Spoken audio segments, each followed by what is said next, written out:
सरकारी सिस्टम पर लोगों को भरोसा नहीं होता, भरोसा उनकी तारीख पर नहीं होता, भरोसा उनकी बातों पर नहीं होता। आज हम रिसाली के 30 बिस्तर अस्पताल जो प्रस्तावित है वहाँ मौजूद हैं और ये बीएसपी का पुराना अस्पताल हुआ करता था। अब ये रिसाली निगम क्षेत्र के लोगों के लिए 30 बिस्तर वाला अस्पताल बनने वाला है।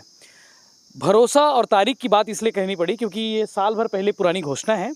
अब तक हॉस्पिटल खुल जाना चाहिए था, लोगों का इलाज शुरू हो जाना चाहिए था। काम कितना हुआ है ये खुद आपको दिखा देते हैं।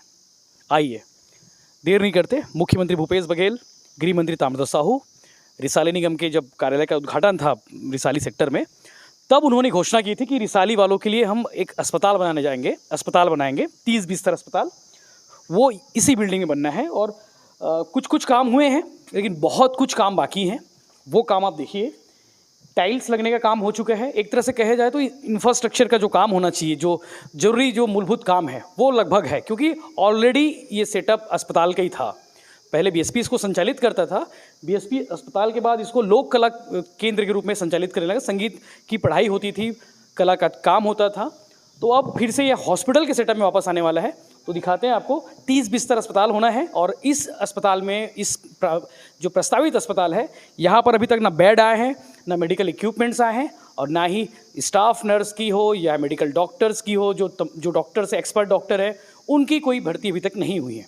तो कहीं ना कहीं सिर्फ ढांचा खड़ा है, इसके अंदर की जो आत्मा है वो अभी आने बाकी है। 30 बिस्तर का जो घोषणा थी मुख्यमंत्री भूपेश बघेल की, वो अब तक लगभग हो जाना चाहिए था, काम शुरू हो जाना चाहिए था, इलाज भी शुरू हो जाने चाहिए थे, लोगों की जो सुविधाएं हैं स्वास्थ्य के प्रति वो शुरू हो जाना चाहिए, लेकिन अभी काम काफ़ी बाकी है। ये प्रीमाइसेस से देख सकते हैं, आपको दिखाते हैं कि कैसे क्या कुछ है अंदर में। टाइल्स लगे हुए हैं और ये देख सकते हैं धूल खा रहे पंखे, लाइट लगी हुई हैं, पंखे भी हैं, चकाचक है, लेकिन धूल है क्योंकि फिर से इसको उतना ही टाइम लगेगा, काम करने लगेंगे जितना पहले लगा था। ये देख सकते हैं और ये पूरा प्रीमाइसेस है हॉस्पिटल का जो प्रस्तावित है। 30 बिस्तर, अलग अलग कमरे हैं। एक चीज़ और, यहाँ पे स्वास्थ्य विभाग का कहना है कि ऑपरेशन थिएटर के लायक ऐसा उनको कोई कमरा नहीं मिला जो टेम्परेचर को मेंटेन कर सके और बाकी जो इक्विपमेंट्स है उसको रख सके। तो ये खाली कमरा है, अभी काम रिनोवेशन का काम हल्का फुल्का हुआ है और बहुत कुछ अभी काम बाकी है। तो ये माना जा रहा है कि इस हॉस्पिटल प्रीमाइसेस में सिर्फ सर्दी खांसी बुखार के मरीज और जो हल्का फुल्का चोट वाले जो एक्सीडेंट होंगे उन लोगों का उपचार हो पाएगा। बाकी ऑपरेशन और कंटिन्यू उनको 2-4 दिन रखने वाले जो मरीज होंगे उन लोगों को नहीं रखा जाएगा। जो एक तरह से प्रारंभिक जो ज़रूरत होती है लोगों को, वो यहाँ पे मुहैया कराई जाएगी। और देख सकते हैं कि हॉस्पिटल जो परिसर है ये आपको दिखाते हैं आगे। ये शायद पुराना दवाई से वो था, यहाँ से दवाई दी जाती थी, इसको पैक करके रखा गया है अभी फ़िलहाल। प्लाईवुड से पैक कर दिया गया है। ये विंडो था जहाँ से लोग दवाई लेते थे और अभी इनको पैक कर दिया गया है, लेकिन कब तक यहाँ पे शिफ्ट होंगे, कब तक काम शुरू होगा ये कह पाना ठीक नहीं।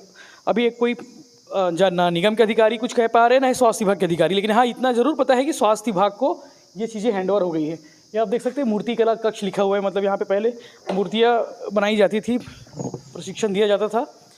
ये सेटअप देखिए, हॉस्पिटल वाला सेटअप है पहले से, जो बीएसपी का हॉस्पिटल होता है, वाइट और नीले रंग की जो टाइल्स होती हैं उसी सेटअप में आज भी है और लगभग सब तैयार है। एक तरह से देखा जाए तो इंफ्रास्ट्रक्चर के जो काम होने चाहिए थे वो लगभग हो गए हैं। अब बचा है इक्विपमेंट्स और जो संसाधन है, मेन पावर, वो उसका काम होना बाकी है।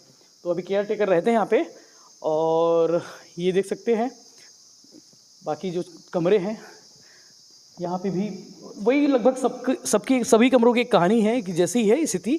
सफाई हो चुकी है, धूल धक्कर भी बहुत ज़्यादा है, इंफ्रास्ट्रक्चर जो डेवलपमेंट के काम थे जो होने चाहिए थे वो हो गए हैं लगभग। तो बस अब देखने वाली बात यह है कि मुख्यमंत्री भूपेश बघेल की घोषणा और गृह मंत्री ताम्रध्वज साहू की जो मांग पर उन्होंने जो घोषणा की है उस पर कब तक काम होता है, कब तक अमल होता है, ताकि रिसाली क्षेत्र की जनता को इसका फ़ायदा मिल सके।